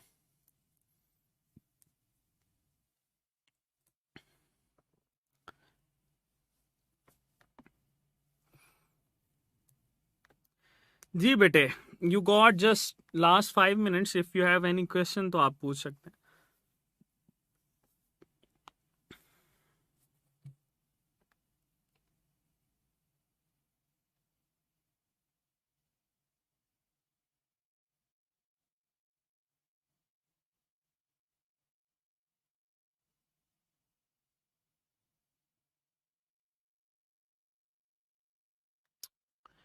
जी जी. अच्छा, ये सवाल पूछ रहे हैं मोहम्मद अब्दुल दयाम दाइम. गाउचर्स डिजीज क्या होती है बेटे? गाउचर्स डिजीज जो होती है ना, ये नॉर्मली फैटी सब्सटेंसेस के इंक्रीज लेवल की वजह से होती है. एंड दैट मोस्टली ये जो स्टोर हो रहे होते हैं लीवर के अंदर होते हैं या स्प्लीन के अंदर होते हैं. ठीक है सर. एंडोमेम्ब्रेन में भी और एंडोमेम्ब्रेन सिस्टम में भी आपने ERGA लिखा है दोनों में. अच्छा बेटे, हानिया सुनो. जो एंडोमेम्ब्रेन्स होती हैं ना, ये तो सारी की सारी वही मेम्ब्रेन्स होती हैं जो सेल के अंदर हैं. और एंडोमेम्ब्रेनस सिस्टम के अंदर हमारे पास वो वाली मेम्ब्रेन्स होंगी जिनमें एंडोप्लाज्मिक रेटिकुलम और गोल्जी अपरेटस और गोल्जी वेसिकल है. ठीक हो गया? तो इस वजह से मैंने लिखा हेटेरोफैगोसोम. बेटे, हेटेरो का मतलब होता है डिफरेंट, ऑटो का मतलब होता है खुद. तो ऑटोफैगोसोम हम उसको बोलेंगे जब भी ये लाइसोसोम अपने ही सेल के किसी हिस्से को खाएगा ना, उसको ऑटोफैगोसोम बोलेंगे. और अगर ये बाहर से किसी चीज को खाएगा तो उसको हेटेरोफैगोसोम बोलेंगे. अच्छा, एक सवाल पूछ रहे हैं, साइटोप्लाज्म में प्रोटीन्स कहाँ से आती हैं? डायरेक्ट फ्रॉम राइबोसोम और RER. बेटे, मैंने यही बात तो ऊपर ये डिस्कस की थी. ये देखो कि ये जो RER होता है ना, ये ज्यादातर एक्सपोर्टेड प्रोटीन्स बनाता है. मतलब वो वाली प्रोटीन्स जिन्होंने बेटे या तो प्लाज्मा मेम्ब्रेन का हिस्सा बन जाना है या उन्होंने उससे सेल से बाहर निकल जाना है. ठीक है? अगर साइटोप्लाज्म के अंदर किसी ने यूज होना है तो बेटे वो फ्री राइबोसोम्स बना रहे होंगे. माइटोकॉन्ड्रिया के अंदर ना जीनोबायोटिक एक्टिविटी होती है बेटा. उसी जीनोबायोटिक एक्टिविटी की वजह से हम लोग ये कहते हैं कि उसमें बेटे हमारे पास डिटॉक्सिफिकेशन होती है. बेटे, स्टमक में आप देखो ना, गैस्ट्रिक जूस होता है. तो गैस्ट्रिक जूस जो है वो बेसिकली सिक्रीशन है. किसकी सिक्रीशन है? That is the secretion of lysosome. ठीक है? ये बेटे लाइसोसोम की सिक्रीशन होती है, इसी वजह से हम इसको डील कर रहे होते हैं.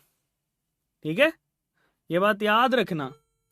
अच्छा, फिर आपके पास आ जाता है क्या सवाल है जी? टे सैक डिजीज की वजह से डेथ क्यों होती है? बेटे, टे सैक डिजीज की वजह से डेथ इस वजह से होती है बिकॉज ये हमारे पास लीथल म्यूटेशन है.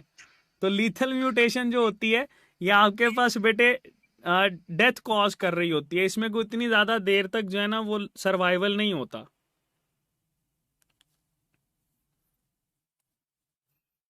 मोनोसाइट वाला रिपीट कर दें अलीजा. बिल्कुल बेटे, मोनोसाइट्स जो होते हैं ये हमारे पास मैक्रोफेजिस के अंदर कन्वर्ट हो जाते हैं ना. तो अगर ये मैक्रोफेजिस के अंदर कन्वर्ट हो रहे हैं तो definitely they have some activity जो कि फैगोसिटिक एक्टिविटी परफॉर्म करेगी. ठीक है? और फैगोसिटिक एक्टिविटी जो है ये आपके पास दो तरह के सेल परफॉर्म कर रहे होते हैं. एक बेटे ये आपका आ जाता है मैक्रोफेजिस. दूसरा हमारे पास आ जाते हैं बेटे जिनको हम लोग लेबल कर रहे होते हैं मोनोसाइट्स, सॉरी न्यूट्रोफिल्स. ठीक है? डिटॉक्सिफिकेशन बेटे डिफरेंट मटेरियल्स की डिफरेंट मेथड से डिटॉक्सिफिकेशन होती है. जैसे पर ऑक्सीसोम देखो, ये हाइड्रोजन पर ऑक्साइड की फॉर्मेशन डिसोसिएशन के लिए रिस्पॉन्सिबल है. सो डेफिनेटली ये ज़्यादातर अल्कोहल की डिटॉक्सिफिकेशन करवाएगा. और जीनोबायोटिक एक्टिविटी माइटोकॉन्ड्रिया के अंदर होती है, तो उसमें आपके पास ये एक्टिविटी परफॉर्म होगी जो कि नाइट्रोजनस वेस्ट मटेरियल की ब्रेक डाउन करवाता है. ठीक है। हाँ जी, प्रोकैरियोटिक मेम्ब्रेन में स्टीरोल नहीं होती बेटे, इसमें मेम्ब्रेन में स्टीरोल नहीं होती।